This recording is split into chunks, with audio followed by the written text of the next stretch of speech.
vamos retomar as exposições na carta de Tiago. Eu peço que você abra então comigo o 4º capítulo dessa carta.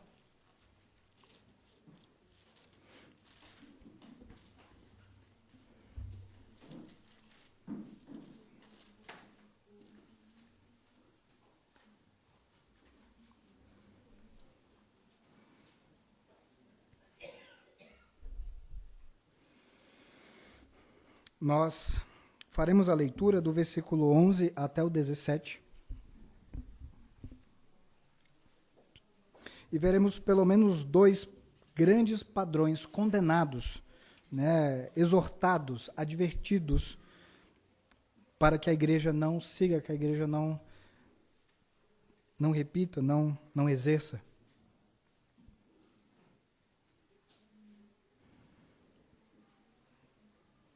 Tiago 4, a partir do versículo 11, diz assim a palavra do Senhor: Irmãos, não faleis mal um dos outros.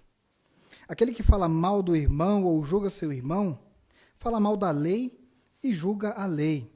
Ora, se julgas a lei, não és observador da lei, mas juiz. Um só é legislador e juiz, aquele que pode salvar e fazer perecer. Tu, porém, quem és? Para que julgues o próximo. Atendei agora, vós que dizeis, hoje ou amanhã iremos para a cidade tal, e lá passaremos o ano, e negociaremos, e teremos lucros. Vós não sabeis o que sucederá amanhã, que é a vossa vida. Sois apenas como neblina que aparece por um instante e logo se dissipa. Em vez disso, devias dizer, se o Senhor quiser, não só viveremos, como também faremos isto ou aquilo. Agora, entretanto, vos jactais das vossas arrogantes pretensões, e toda jactância semelhante a esta é maligna. Portanto, aquele que sabe que deve fazer o bem e não o faz, nisto está pecando. Vamos orar mais uma vez? Senhor, nós não somos nada diante do Senhor, nem merecedores da compreensão desse texto. Mas através de Cristo Jesus, nós pedimos ao Senhor, e pela iluminação do Teu Santo Espírito, nós pedimos ao Senhor que se revele através dessa palavra, para que ela não seja um ecoar de sons vazios, mas que o Teu Santo Espírito nos encha, e encha, Senhor, a cada um de nós pela verdade do Senhor. Que o Teu Santo Espírito nos santifique e que sejamos ajudados pelo Senhor e pela Tua misericórdia. Em Ti confiamos, Senhor, e somente em Ti esperamos. Ser nossa pedra de ajuda nesse momento. Nós oramos em Cristo Jesus. Amém. Eu creio que uma das dificuldades do texto do Tiago é falar além daquilo que ele fala. E eu não vou me propor a inventar um discurso para poder encher 30 minutos. O que eu não acho difícil de fazer, porque eu vou inventando algumas coisas e vou acabar falando.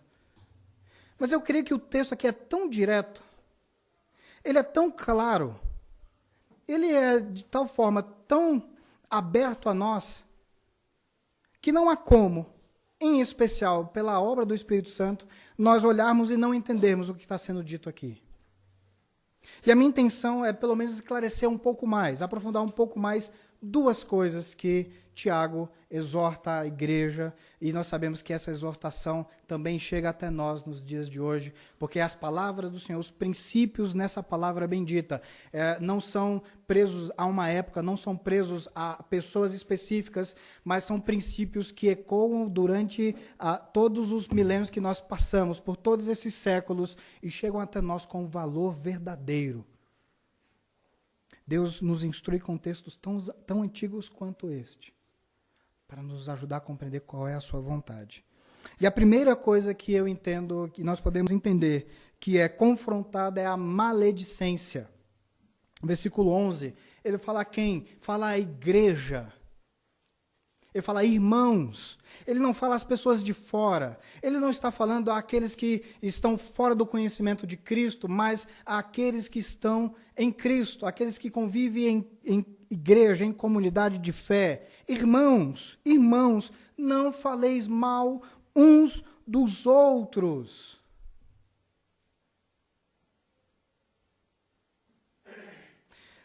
Aquele que fala mal do irmão ou julga seu irmão, fala mal da lei e julga a própria lei. Ora, se julgas a lei, não és observador da lei, mas juiz. Eu creio que, em especial, esse versículo precisa ser bem interpretado, bem compreendido, para que nós não entendamos alguns equívocos que, por vezes, a gente vê sendo repetido em alguns lugares. Claramente, a palavra de ordem, a instrução dada aqui é do uso desenfreado, errado, pecaminoso da língua. Tema esse que ele recobre em vários lugares durante essa carta, ele não deixa barato, ele não deixa de dar exemplos, ele esclarece. Não falem mal uns dos outros. E se ele fala isso àquela igreja naquele tempo, é porque isso acontecia. E se essa palavra é por nós recebida, é porque em alguma medida nós devemos nos lembrar disso. Seja para não falarmos, para pormos freio em nossas línguas através dos dentes, ou seja, para que nós paremos de fazer. Não falemos mal uns dos outros.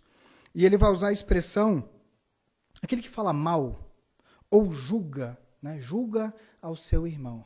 E aí, certamente, você vai ver na sua mente uma frase típica de para-choque de caminhão, que você vê em algumas viagens que você faz. Só Deus, então, pode me julgar. Está na Bíblia? Eu vi claramente, eu não posso julgar o meu irmão, então também ninguém pode me julgar. Quem pode me julgar? Deus. Calma. Não é exatamente assim. Nós temos, especialmente no português, alguma fragilidade de tradução, não porque a tradução é ruim, mas porque no português, às vezes, algumas palavras não alcançam o sentido próprio da tradução, do significado da expressão no original, no grego.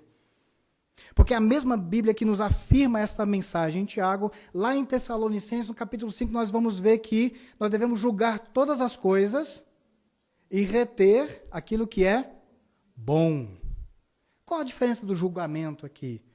Nós temos uma verdade que deve ser guardada. Nós não temos capacidade de julgar o coração das pessoas. Não temos esta habilidade. Por mais que nós acreditemos de todo o coração que temos esse jeito, essa compreensão, essa revelação, ao homem não foi dada essa capacidade. Só Deus discerne os corações. E nós devemos ter muita diligência nisso, porque ao olharmos algumas coisas, nós podemos ver boas ações, que por trás têm intenções malignas, e às vezes nós vemos más ações, que foram nutridas e foram executadas por boas intenções. Claro, eu sei, de boas intenções o inferno está cheio, né? A gente tem esse ditado, porque boas intenções não são suficientes, de fato. Aquilo que é certo deve ser feito de forma certa também. E isso é importante, isso é essencial daquilo que é certo. A luz não brilha por meio da escuridão. Ela é por meio, sim, mas não através da escuridão. A escuridão apaga a luz. Nós não fazemos o bem através do mal. Nós fazemos somente o mal através do mal. Mesmo que eu chame o mal de bem. Mesmo que eu chame o mal de alguma coisa bonitinha, cheirosinha, coloridinha, será sempre e essencialmente mal. Se não for verdade, se não for amor, se não for o bem. Não adianta. Não falemos mal uns dos outros. Nós não temos capacidade de julgar o coração das pessoas. Nós não podemos julgar as pessoas num ato de condenação das pessoas. Com a nossa palavra, condenar essas pessoas ao inferno, ao lago de fogo. Não temos, porque nós não temos a capacidade de fazer nem salvar e nem fazer perecer ninguém. Só Deus tem essa capacidade. Alguns vão ler esse texto e vão dizer, não, ele está falando aqui de Deus e de Satanás, versículo 12, né? Um só é legislador e juiz, aquele que pode salvar e fazer perecer. Aquele que pode salvar e fazer perecer, pelo texto claramente, é apenas um, que é Deus. Deus é o dono do céu, e Deus também é o mesmo dono do inferno. Deus é o dono da Nova Jerusalém. Deus é o dono do lago de fogo. Ele é Senhor e soberano sobre todas as coisas. É a Ele que nós devemos temer. Não devemos ter medo do diabo. Não devemos temer os seus anjos, os seus demônios. Nós temos que temer a Deus. É a Ele que devemos temor. E se devemos temor a Deus, e a palavra dele nos diz, guardemos então as nossas línguas bem cerradas, bem guardadas, bem presas dentro da nossa boca, para não pecarmos contra o nosso Deus, condenando o nosso próximo, condenando aqueles que estão ao nosso lado, condenando aqueles que nós avaliamos pelo seu próprio coração, como se tivéssemos capacidade de fazer isso. Não falemos mal uns dos outros. Então, quando você estiver sentado à mesa, naquele cafezinho gostoso, aquele pão com manteiga quentinho, derretendo, não perverta esse momento tão sublime, que pode ser um momento tão especial em família, com comentários falando mal das pessoas. Aproveite para bendizer ao Senhor. Aproveite para falar e orar por essa pessoa. Se vai falar, ore por essa pessoa. Peça a Deus misericórdia, peça a Deus que a abençoe, peça a Deus que a restaure, peça a Deus que a ajude. Mas não fale mal. Não empreste a sua língua para maus desígnios, demoníacos desígnios. A nossa boca não foi feita para jorrar da mesma fonte água amarga e água doce. Palavras de bênção e depois palavras de maldição. Não falemos mal uns dos outros. Mas nós podemos fazer uma coisa. Porque você podia pensar, então agora, pastor, nunca mais eu falo nada. Depois dessa, né, o que eu vou fazer? Nada. Vou ficar quietinho, né? Que o caos se instale, né? Você não posso mais julgar, você não pode dizer mais que pegue fogo, então. Não, não é isso que a Bíblia está nos instruindo. Às vezes nós temos comportamentos bem 880, né? Bem assim, se não é do meu jeito, não vai ser do jeito de ninguém, né? Que seja de qualquer jeito. Não. Porque a mesma palavra nos diz que nós podemos julgar as atitudes das pessoas. E isto é certo diante de Deus.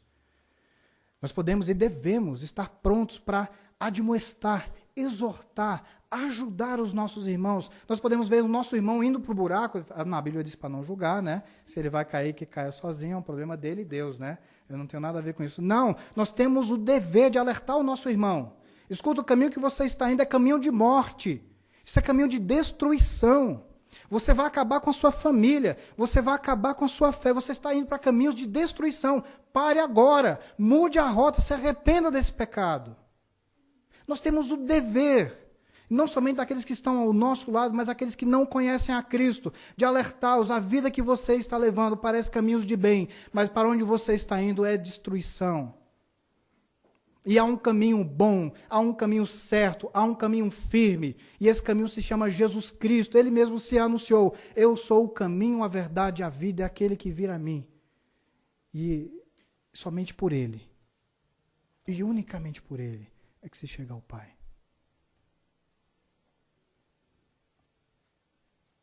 Nós devemos julgar as ações, e não as pessoas. Esses dias, falando, tem umas situações do conselho que só fica no conselho, né, irmão Manuel? Mas a gente foi fazer uma avaliação ministerial, foi bem interessante.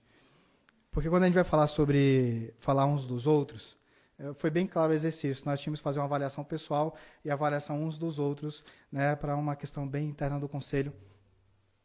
E quando a gente foi fazer a nossa avaliação, não é fácil não, né, irmão? A gente, para fazer uma resposta sempre de 4 pontinhos lá, uns 5, 10 minutos, né? Porque a gente vai refletir, mas peraí, será que eu sou assim?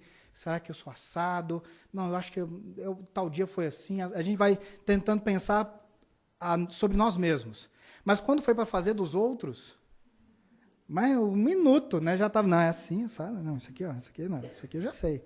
É rapidinho. Nós, quando olhamos para o próximo, nós temos uma acuricidade, nós temos uma capacidade muito rápida de discernir.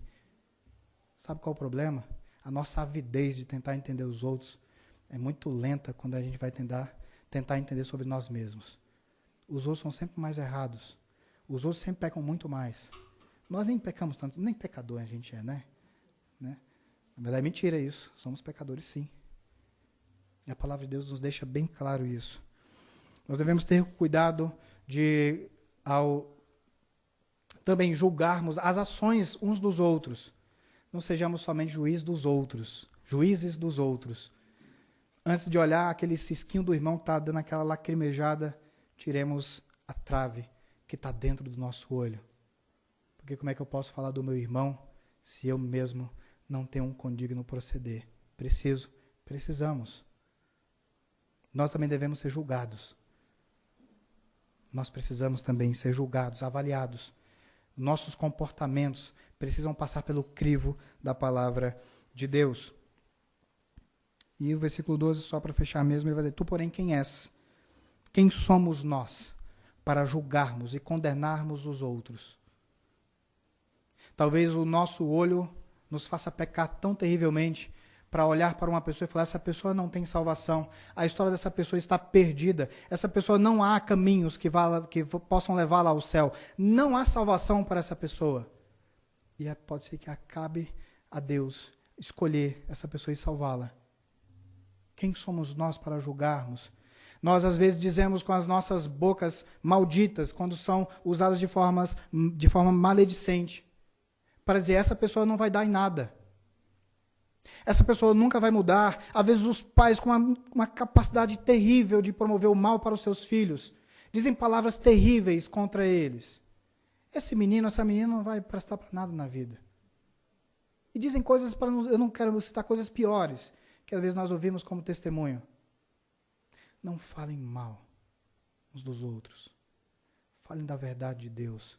Pais, vocês em casa, falem das verdades de Deus, falem do amor de Deus. Ensine sobre a virtude, a graça, a piedade que é servir a Cristo. Para que os vossos filhos não aprendam com os maus exemplos a serem pessoas más, pessoas vis, pessoas errantes em seus caminhos. Esse dia eu estava ouvindo a pregação de um pastor, e ele estava falando sobre como muitas vezes os filhos deixam de ter o apego, o brilho pela verdade do Evangelho, o apego pela verdade de Cristo Jesus por conta dos seus próprios pais. Porque os pais, em rebelião contra Deus, usam da sua língua de forma maledicente para falar mal uns dos outros, para falar mal da sua liderança. Eu não estou fazendo nenhuma defesa de liderança. E os irmãos, por favor, sempre tiver alguma coisa contra mim, me fale, me converse, chame para conversar, de preferência tomando um cafezinho. Mas me chame, quero conversar com você, preciso. Os irmãos que estão há mais tempo na igreja, quantas e quantas conversas foram importantes na minha vida. E glória a Deus por isso. Mas não emprestem a mente e nem o ouvido dos filhos de vocês. Porque a forma como vocês se colocam em submissão contra a vontade o desejo de Deus e o amor de Deus pela sua igreja, apenas vai ensinar para os seus filhos que uma hora eles não precisam valorizar também. Que uma hora não é tão importante assim também. Eu não preciso reconhecer com valor, porque os meus pais não reconhecem com valor. Quando a palavra de Deus nos diz: meus irmãos, não faleis mal um dos outros, não pense que é só uma historinha para não ter briga. Sabe, a gente vê das coisas de Deus tão pequenas, de uma forma tão míope. A gente pensa que as coisas de Deus são só, não, é para evitar picuinha, né? Porque na igreja sempre tem picuinha, né? Igreja sempre tem um probleminha. Vamos evitar isso, né? Parece que a gente lê esse texto de forma tão infantil e pensamos que é só isso. As relações de confiança, as relações de verdadeira comunidade de fé, de amor ao próximo, estão explícitas, expressas, numa simples conversa harmoniosa e verdadeira. Não numa conversa traiçoeira, que é dita pelas costas. Porque se fosse pela frente, não teria nunca coragem de dizer. E aí está uma dica bem interessante. Se você vai falar algo de alguém, e a palavra que você usar, você não usaria na frente dessa pessoa, já sabe. Já sabe. Não fale. Se você não consegue ser verdadeiro com essa pessoa diante dela, não seja falsa, não seja falso por trás dela. Mas peça ao Senhor graça. Aí você pode dizer: não, pastor, então agora tenho certeza que eu nunca mais vou falar de ninguém, nem vou me aproximar de ninguém, porque aí eu diminuo as chances. Porque eu não tenho capacidade de chegar para uma pessoa e falar: irmão, irmã, eu estou com esse problema nesse sentido. Irmão, irmã, eu estou com um problema nessa área. Olha, não está dando certo nós dois aqui não. Vamos orar, vamos. Procura então ajuda. Estão aqui os presbíteros da igreja, os pastores da igreja, o conselho da igreja, para ajudar você, inclusive se foi esse o caso. Mas eu duvido muito, mas muito, mas profundamente. Que se você tem dificuldade com uma pessoa e você a chama para conversar e diz: escuta, irmão, eu tenho dificuldade contigo nesse negócio, é isso mesmo? Se ele disser: não, é outra coisa, você já entende o que está acontecendo. Ele vai dizer: não, é isso mesmo. E eu não gosto de você também por causa disso. Então vamos orar aqui, porque antes que a gente se mate, A gente tem que apresentar a Deus esse negócio. Que não pode continuar assim. Não pode ser assim. Vamos pedir a Deus que gere em nós. Porque, para falar muito honestamente, né? Eu não quero perdoar, não. Sabe, o que você falou foi muito sério. Eu não estou tendo condição de perdoar, não. Mas eu preciso, por obediência a Deus, colocar isso diante de Cristo. Então, vamos aqui orar. Porque se Deus achar graça diante dos olhos deles, a nossa oração, Ele vai gerar em nós o sentimento de perdão, de conserto, de reconciliação. Queridos, quão melhores seriam as nossas famílias se nós tão somente fôssemos honestos para sentarmos e dizer, me perdoa. Eu não quero perdoar não, mas vamos orar para pedir que Deus gere em nosso coração isso. Já tive situações parecidas com Patrícia. Nós sentamos no sofá, um de cada lado assim. Sabe aquele momento dos casados? Sabe aquela hora que a gente não quer mesmo nada, né? Não quer nem olhar. A gente fala, a gente tem que obedecer. Vamos orar aqui. Aquela oração que a gente nem quer começar. E Deus, pela sua graça, cura o nosso coração. Não falemos mal uns dos outros. A segunda parte que nós vamos ver é sobre a arrogância. Porque se o primeiro nós somos como juízes uns dos outros, condenando os outros, sem termos essa habilidade, sem termos essa capacidade nem autorização, de forma semelhante e pecaminosa nós temos a arrogância no coração dos nossos próprios corações. Versículo 13. Atendei agora a vós que dizeis, hoje ou amanhã, iremos para a cidade tal e passaremos um ano, e negociaremos e teremos lucro. É um negócio ruim o que está sendo pretendido aqui? É um negócio mau? Tem alguma coisa errada? É escusa no que está sendo planejado? Não nos parece no texto. Pode ser que até tenha, mas aqui não está claro. Depende de cada plano. Às vezes nossos corações fazem planejamentos bem tortuosos. E o pior não é isso. O pior é que a gente faz o planejamento torto e aí endossa, né? Em nome de Jesus. Como se em nome de Jesus fosse uma palavra validadora, sabe, do erro. A gente vai fazer assim, não, Deus, eu quero fazer isso, tudo é errado, né? Mas em nome de Jesus. E vai dar certo. E a gente vai dizer, não, mas eu creio no poder de Deus que vai dar certo. Olha, as coisas de Deus não funcionam assim. Não funcionam assim. Versículo 14, vocês não sabem o que sucederá amanhã. Que é a vossa vida? Sois como apenas uma neblina que por um instante aparece e logo se dissipa. Essa imagem da brevidade da vida como da fragilidade das coisas e dos acontecimentos. Nós não temos controle sobre as coisas. Hoje nós pensamos uma coisa, amanhã as coisas se processam de forma diferente. Um dia você marca uma apresentação do trabalho da FATESUL, no outro dia você está na gripe e não consegue nem se levantar da cama. Fui eu, na terça-feira passada, doido para dar uma canetada nos irmãos lá na FATESUL. Não consegui. Estava gripado. A gente não tem condição de controle sobre nada. Sobre nada. Em vez disso, versículo 15, nós devíamos dizer, se Deus quiser. E essa partícula é muito bela. Porque devia ser a condução das nossas vidas, a vontade de Deus. Tão somente a vontade de Deus. Se Deus quiser, e aqui entra tudo nessa expressão, porque nós já conhecemos a vontade de Deus expressa, que é a sua bendita palavra. Se Deus quiser, significa que nós devemos pensar e planejar a partir daquilo que já conhecemos de Deus. Então não podemos olhar para os nossos planos e projetos e dizermos, se Deus quiser, se a nossa base de projeto é fraudulenta. Esse dia eu estava falando com o irmão aqui da igreja, ele estava numa pesquisa de emprego, ele vai saber que é com ele.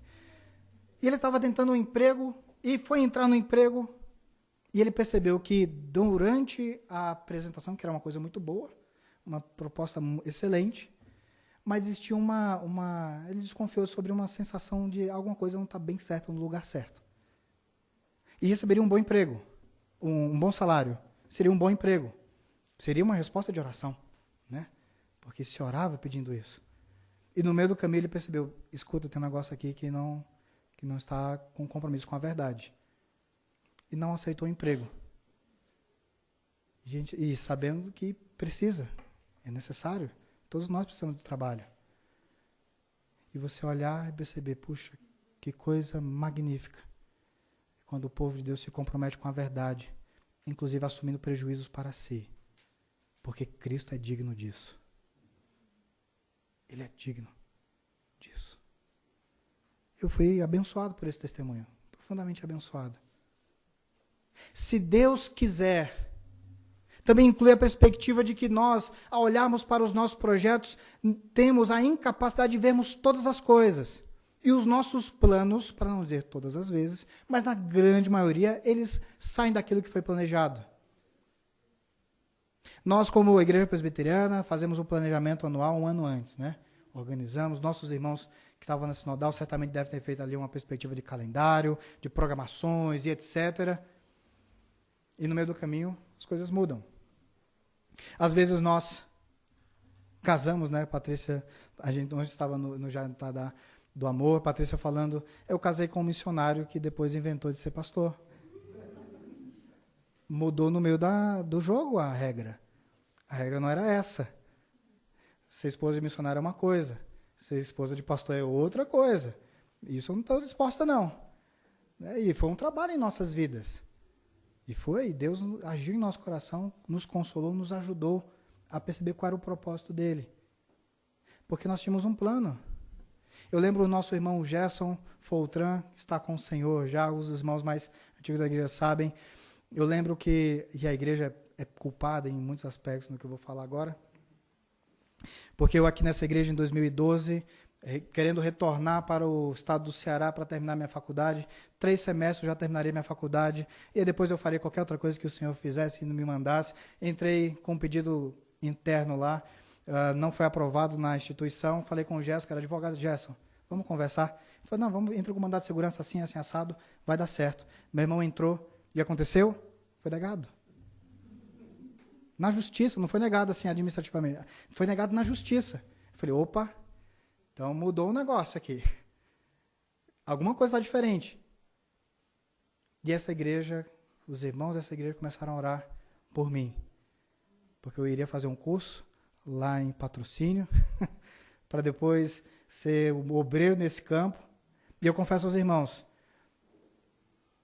eu estava indo na confiança de Deus, mas não porque eu estava seguro daquilo que seria. Eu ainda com minha esposa, eu lembro que nós mudamos a nossa rota de férias, mudou algumas coisas, né? Eu pensando, mas gente, será que é isso mesmo? E as coisas foram caminhando, e no meio do caminho a gente vai percebendo, mas parece que Deus está confirmando. Mas esse não era o planejamento. Eu não tinha um planejamento de como missionário da organização que eu servia, que o André e a Aretusa hoje servem também como família, de passar muito tempo em um lugar. Eu lembro o pastor Agemi olhando para mim aqui, no começo ele falando, Léo, visualize um bom tempo aqui na igreja. Ele falou comigo assim, visualize os próximos 10 anos aqui na igreja. Eu falei, pastor, sem chance. Não, pastor, sem chance. Eu não vou passar 10 anos aqui. Eu vou estar viajando, eu vou fazer as obras do Senhor que Ele quiser em outros lugares. Eu saio do Ceará para ir para outros lugares, para as nações, para pregar o Evangelho.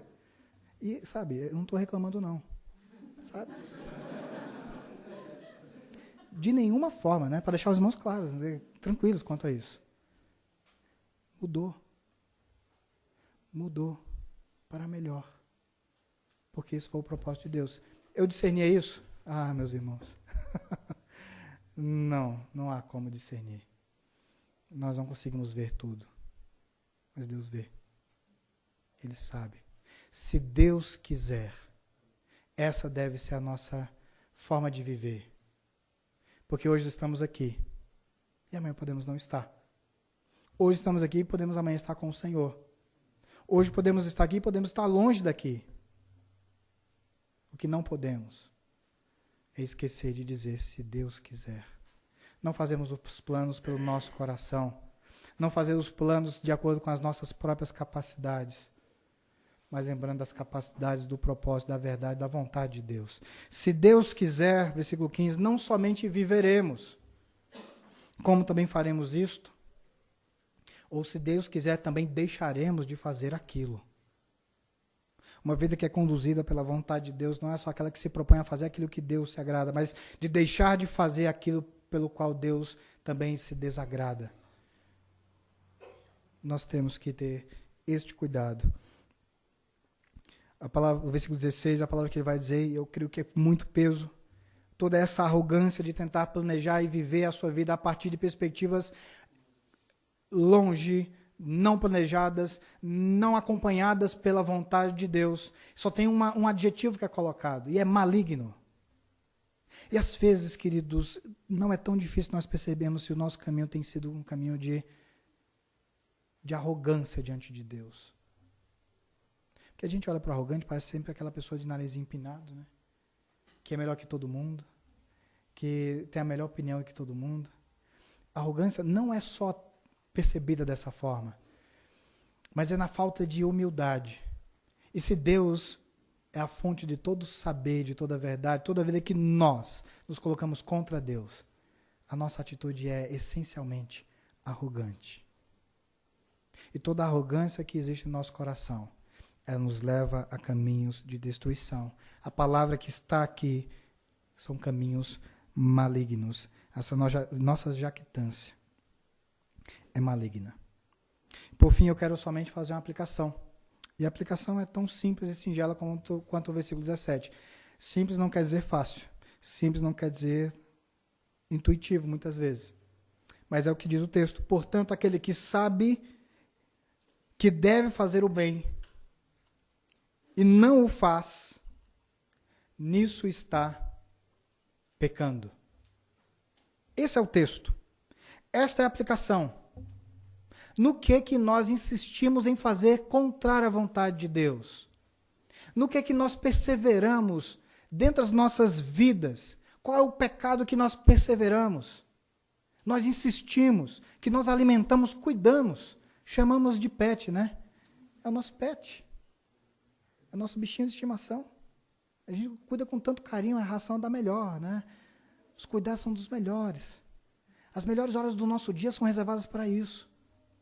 O nosso tempo útil é reservado para isso.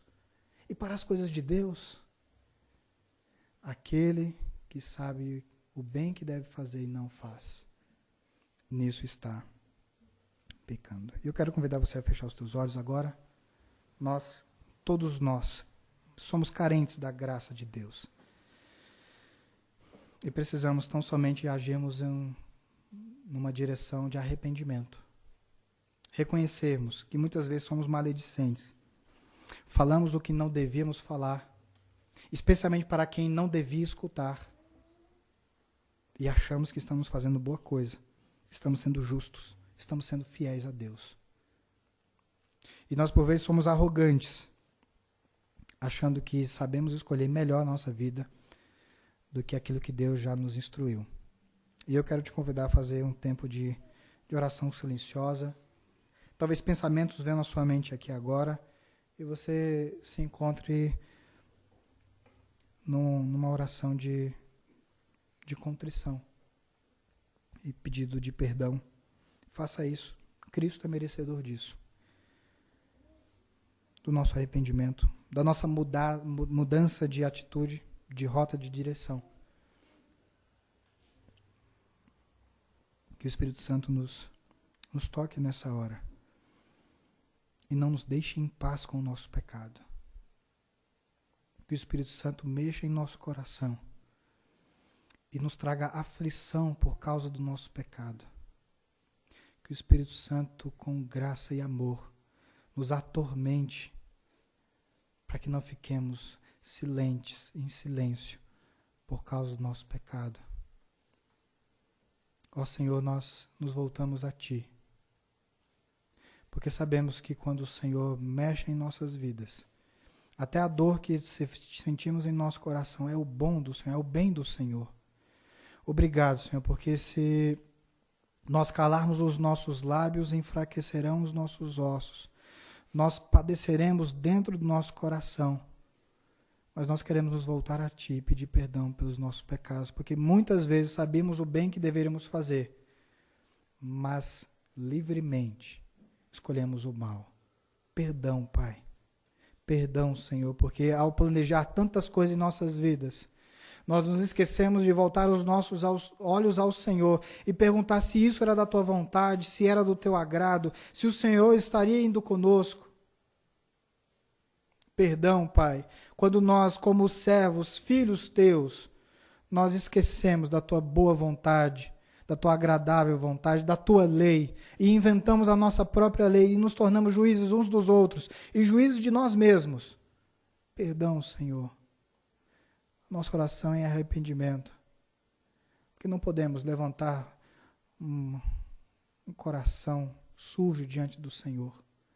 Não podemos levantar as nossas mãos manchadas de pecados. Senhor, tem misericórdia.